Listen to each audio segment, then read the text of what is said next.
ஒரு list of commitments. அதற்கும் மேல் மதுரைக்கு நான் ஏற்கனவே சென்ற முறை சிலது சொன்னது போல் பிரச்சாரத்தின் போது சில குறிப்பான திட்டங்களை கூற இருக்கிறேன்.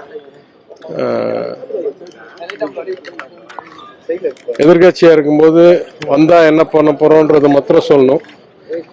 ஆளுங்கட்சியா இருந்து திருப்பி தேர்தல் நிற்கும் போது இதுவரைக்கும் என்ன செஞ்சிருக்கோம்ன்றது சொல்றது முதல் முக்கியத்துவம். அதை மக்களிடம் கூற இருக்கிறேன்.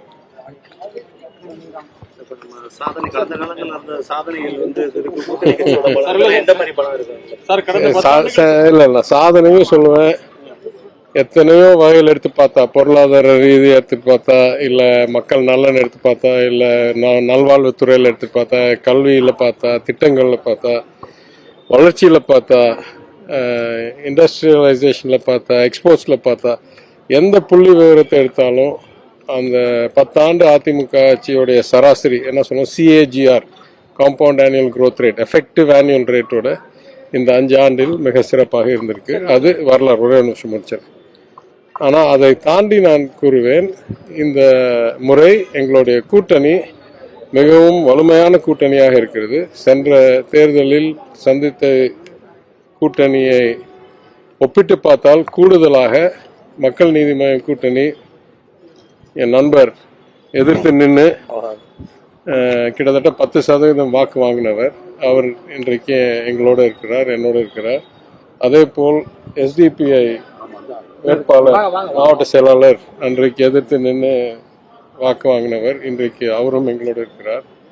அதே போல் இந்த தேமுதிக வேட்பாளர் இல்லை, ஆனால் அவங்க வேற கூட்டணியில் இருந்தாங்க, அவங்களும் இங்கே இருந்திருக்காங்க. இங்கே ஏற்கனவே ஒரு சட்டமன்ற உறுப்பினரை தேர்ந்தெடுக்கப்பட்ட ஒரு கழகமாக இருக்கும்.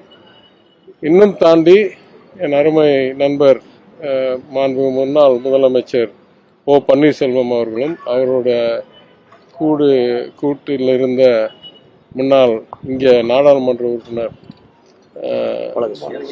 சகோதரர் கோபாலகிருஷ்ணன் அவர்களும் எங்களோட இன்றைக்கு கூட்டணியில் இருக்கிறார்கள், இல்லை கழகத்தில் இருக்கிறார்கள்.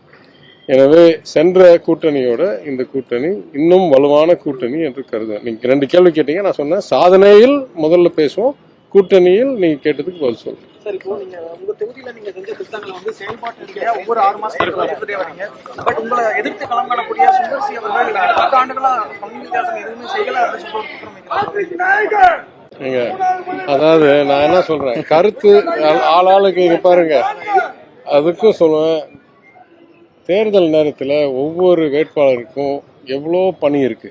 அதனால நீங்களாம் லோக்கல் ரிப்போர்ட்டர், உங்களுக்கு ஏதாவது உண்மையிலேயே உங்கள் சார்பாகவோ இல்லை மக்கள் சார்பாகவோ கேள்வி இருந்தால் நீங்கள் கேளுங்க, உங்கள் கருத்தாக சொல்லுங்கள், நான் மரியாதையோடு பதில் சொல்கிறேன். யாரோ வெளியேந்து வந்து வரலாறு தெரியாமல் தகவல் தெரியாதவர் பேசினா அவருடைய அறியாமைக்கு நான் ஏங்க பதில் சொல்கிறேன்? வேறு வேலை இல்லையா எனக்கு?